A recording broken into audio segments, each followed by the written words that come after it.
Functions के domain और range की सीरीज में मैंने जो अगला क्वेश्चन लिया है F x equal to log of 5x minus x square upon 6 और इसका रूट। अब हमें इसका डोमेन फाइंड करना है। तो इसके अंदर क्या है, हमें पहले ये पता होना चाहिए कि अंदर वाली जो टर्म है ये पूरी रियल होनी चाहिए for every x belongs to r। अभी मैंने यह बात लिख दी है for every x belongs to r। यहाँ ये एग्जैक्ट सही नहीं होगा क्योंकि इसमें कुछ चेंज आ रहा है। एवरी x के लिए r मतलब नहीं हो सकता रियली है। तो ये हम देखते हैं यहाँ log 5x minus x square upon 6 greater and equal than 0। Next log हटा दिया तो यहाँ पर यह 0 की जगह 1 हो जाएगा क्योंकि log 0 इक्वल टू 1 होता है। तो आप log हटाने के लिए आपको यहाँ log 1 लिखोगे ताकि log से log हटा तो ये 1 आ जाएगा। अब इसको मैंने 6 उधर भेजा और यहाँ minus x square 5x minus 6 greater and equal than 0। अब यहाँ मैंने माइनस कॉमन ले लिया है, ध्यान रखना। जैसे ही माइनस कॉमन लेते हैं ये सिंबल चेंज हो जाते हैं, याद रखना। 11th क्लास का जो 6th चैप्टर है वो इस चीज को क्लियर करता है। अब यहाँ मैंने फैक्टर कर लिए x minus 2 x minus 3 less and equal than 0। Next x minus 2 greater and equal than 0 और x minus 3 less and equal than 0, या फिर x minus 2 less and equal than 0 और x minus 3 greater and equal than 0। तो यहाँ मैंने x की value 2 3 लिख दी और डोमेन फाइनल आंसर मैंने 2 3 लिखा। ये कैसे हुआ, अगर आप ध्यान से देखें 1 2 and 3 x equal to 2 and ये है 3। यहाँ x की वैल्यू आप लेस एंड इक्वल देन 2 और x greater and equal than 3, जबकि यहाँ आएगा x greater and equal than 2 और x less and equal than 3। अब अगर मैं ये कंडीशन अप्लाई करूं तो x की वैल्यू 2 से ग्रेटर है यानी, और x की वैल्यू 3 से इक्वल या फिर कम है तो इधर, यानी ये और ये एरिया दोनों काउंट होगा इस कंडीशन में।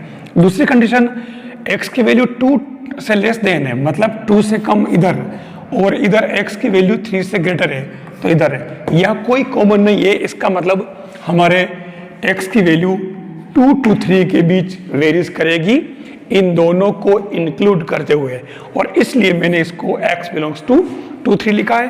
तो ये डोमेन आ जाएगा इसका 2 and 3, ये इसका डोमेन हो जाएगा। बहुत ही इंपॉर्टेंट क्वेश्चन है, ये आरपीएससी में पूछा हुआ कितनी बार। तो नेक्स्ट क्वेश्चन है F x equal to log 4 minus x square.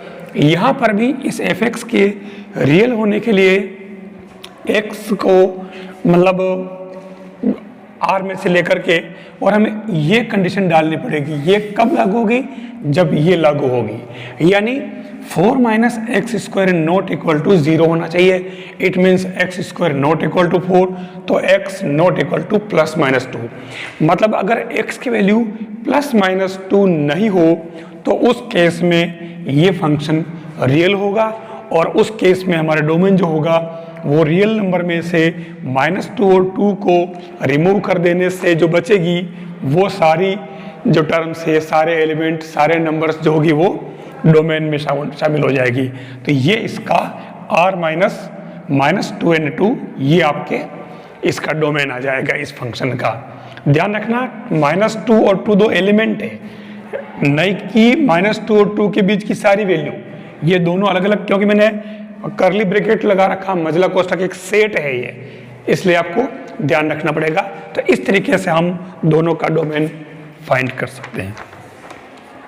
Domain और रेंज वाली सीरीज में अगला जो क्वेश्चन है F x equal to sine inverse log half x square base 2 है। log का बेस 2 है, ध्यान रखना। हमें इसका डोमेन फाइंड करना है। अब एफ एक्स रियल हो उसके लिए ये जो वैल्यू है ये -1 और 1 के बीच में होनी चाहिए, क्योंकि साइन के बारे में आप जानते होंगे कि साइन का जो इनवर्स का जो रेंज है वो है ये आपको पता है। साइन -1 और 1 के बीच ऑसिलेट करता है, तो इसलिए की जगह मैंने -1 और 1 कर दिया।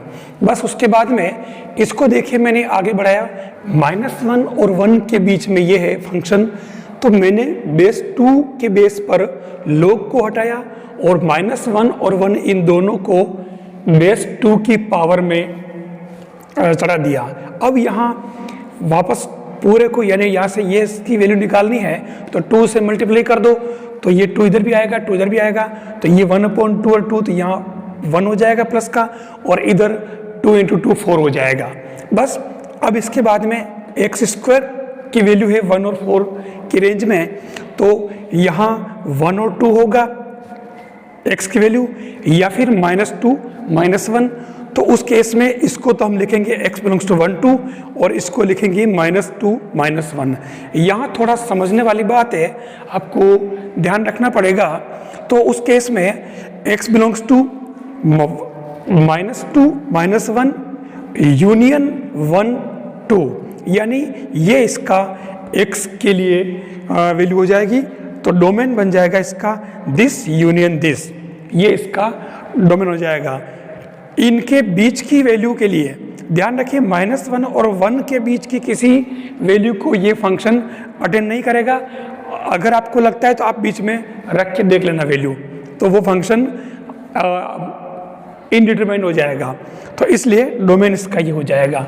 फिर है f(x) अगला क्वेश्चन 1/रूट में 4 + 3 cos x। ऐसे क्वेश्चन का अगर हमें डोमेन निकालना है तो f(x) रियल हो उसके लिए 4 + 3 cos x > 0 होगा for every x belongs to r। यहाँ डोमेन तो r हो जाएगा, x तो आप डोमेन r में से कैसे भी ले सकते हो।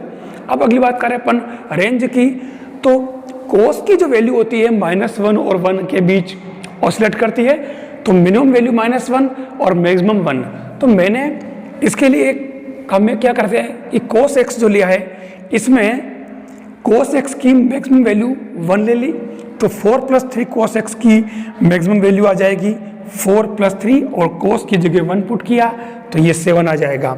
फिर cos की मिनिमम वैल्यू -1, तो यहाँ मिनिमम वैल्यू -1 ली cos की, और ये वैल्यू मैंने इस cos की जगह पुट की तो यहाँ पर 1 आ जाएगा।